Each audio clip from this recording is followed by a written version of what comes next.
Cette nouvelle condition de l'homme révolutionnera la civilisation et produira sur le globe une puissance d'invention que l'être humain n'a jamais connue. L'intelligence dans sa réalité est un rayon qui se fixe au cerveau de l'homme et augmente le champ d'énergie dégagé par ce cerveau. Le cerveau humain est une charge électrique qui peut être altérée au contact de ce rayon. Et dès que ce contact est établi, l'être humain devient mutant, c'est-à-dire qu'il n'appartient plus à l'échelle évolutionnaire primitive de sa planète, mais la dépasse et éventuellement en domine l'évolution plus lente. Un certain nombre d'êtres humains sur le globe seront touchés par ce rayon. Chacun est déjà préordonné et chacun sera graduellement conscientisé dans cette intelligence. La Terre ne sera plus une planète expérimentale pour ces hommes, elle deviendra un Dieu, où leur intelligence nouvelle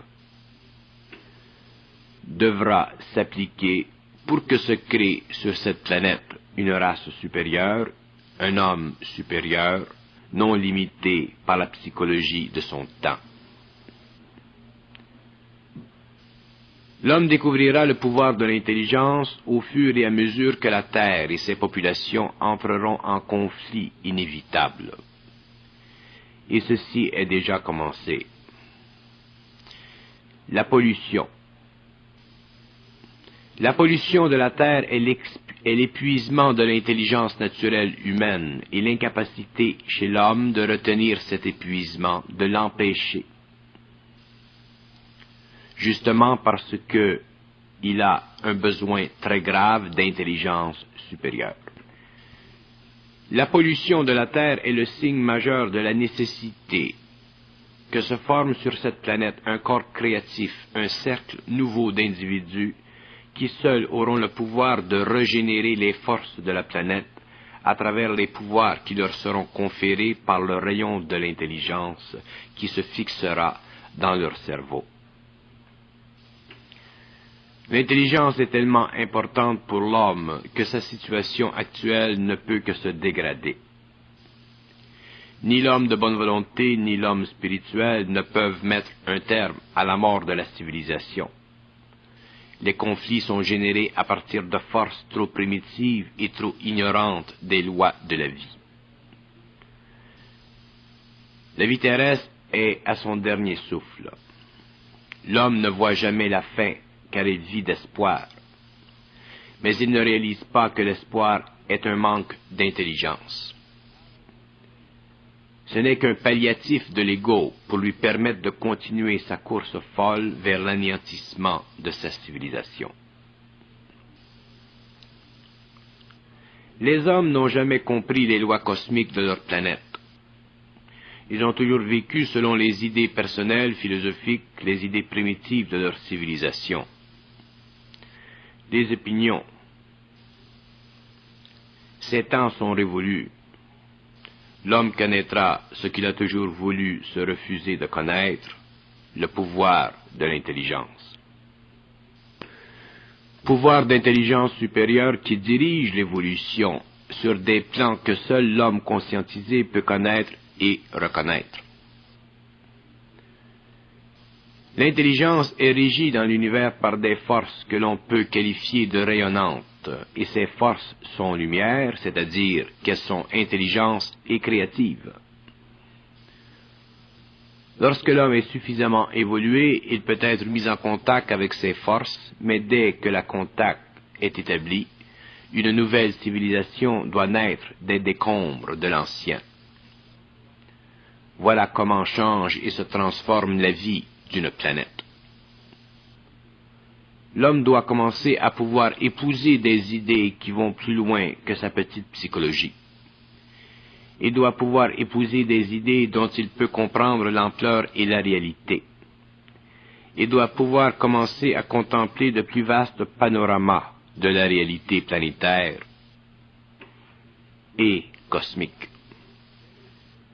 Car il deviendra un jour cosmique, c'est-à-dire capable de vivre d'énergie et non plus simplement de nourriture et d'idées fixé par son histoire et fixé par une mentalité planétaire et collective, qui vit d'opinion et se nourrit d'opinion pour se créer une opinion qui devient avec le temps l'opium de la Terre.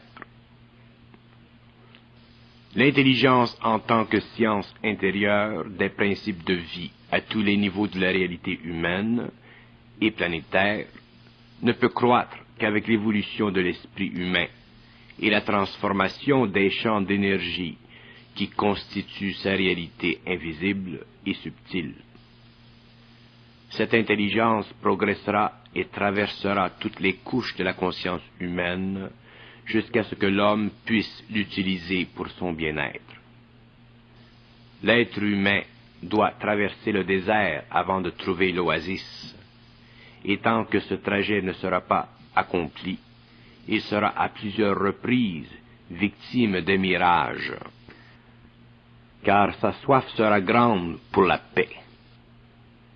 Mais cette paix profonde ne viendra qu'avec le développement de plus en plus concret de la nature humaine, c'est-à-dire de la personne humaine, jusqu'à ce que cette dernière soit un agent libre et créatif, non retenu par une psychologie qui n'est pas issue de l'universel dans l'homme, mais de l'historique et du planétaire, conditionné par l'histoire, le passé, la mémoire. L'homme ne doit pas avoir peur du vide que l'intelligence crée, car ce vide est un plein de possibilités que l'homme ne peut encore exploiter, car son ego bloque ses propres forces. L'ego de l'homme doit se sensibiliser à sa conscience réelle et profonde, et mettre de côté les faux supports qui lui donnent naissance.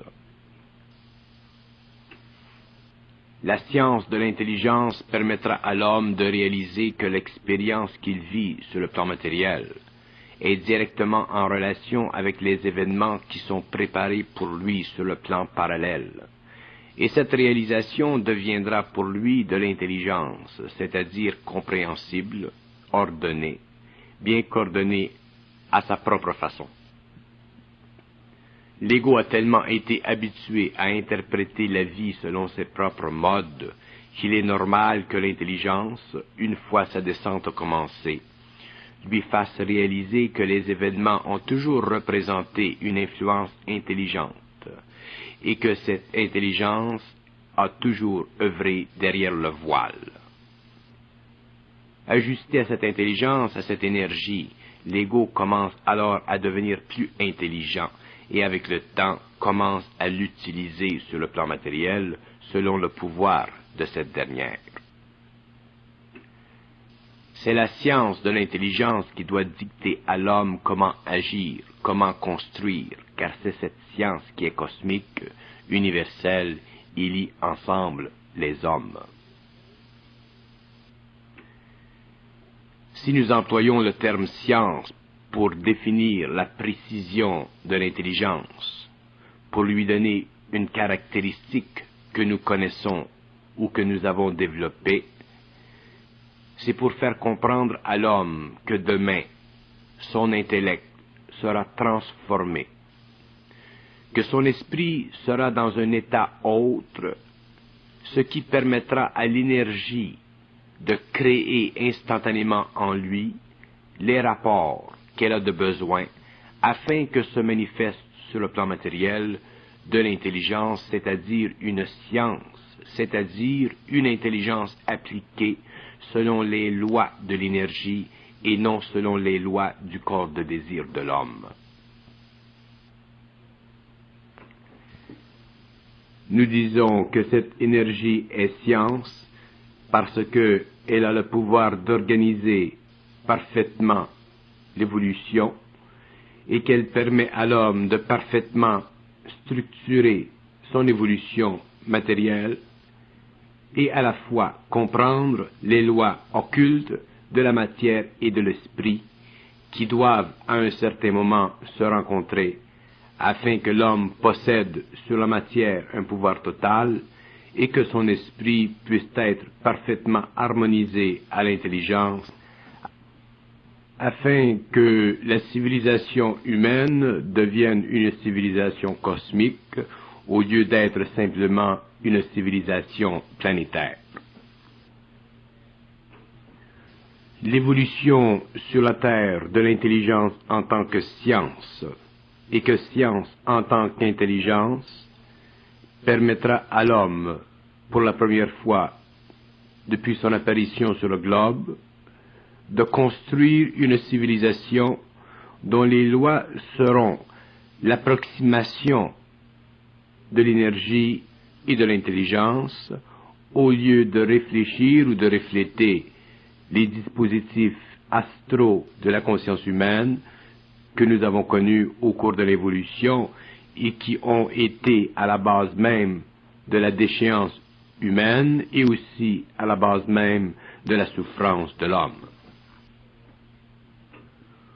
Pour que l'homme cesse de souffrir sur une planète, il lui est essentiel de vivre selon les lois de l'énergie et d'appliquer les lois de l'énergie selon des principes de science qui font partie déjà des principes ultimes de l'évolution, concentrés énergétiquement dans la conscience des rayons qui affectent l'homme et qui donnent à ces matières subtiles le support nécessaire dont il a besoin pour devenir, avec les siècles, avec les âges, avec les millénaires et les époques, un être de plus en plus puissant, c'est-à-dire un être de plus en plus rayonnant, c'est-à-dire un être de plus en plus lumineux.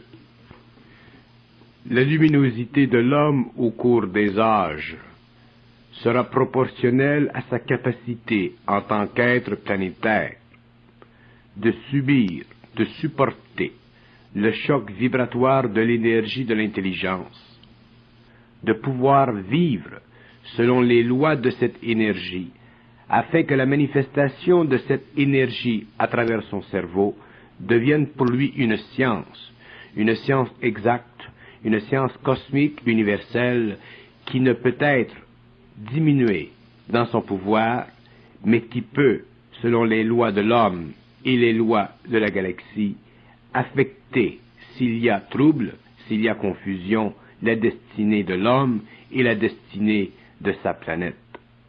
Les hommes de demain seront dans le pouvoir de l'énergie, mais demain aussi les hommes auront le pouvoir de semer sur leur planète selon la conscience qu'ils auront, selon le pouvoir de résonance qu'ils vivront, en fonction de cette énergie qui est science et qui émane des plus profonds coins de l'univers, pour filtrer, selon l'homme, leur conscience, leur intelligence, leur lumière, pour que lui puisse bénéficier sur un plan infiniment petit, mais infiniment important, de la lumière absolue du principe cosmique de l'intelligence, qui lui donnera éventuellement la capacité de vivre aussi au niveau de la volonté cosmique de cette intelligence, afin qu'un jour, lorsque l'homme aura atteint les stages de l'éthérique, où il pourra vivre de son double,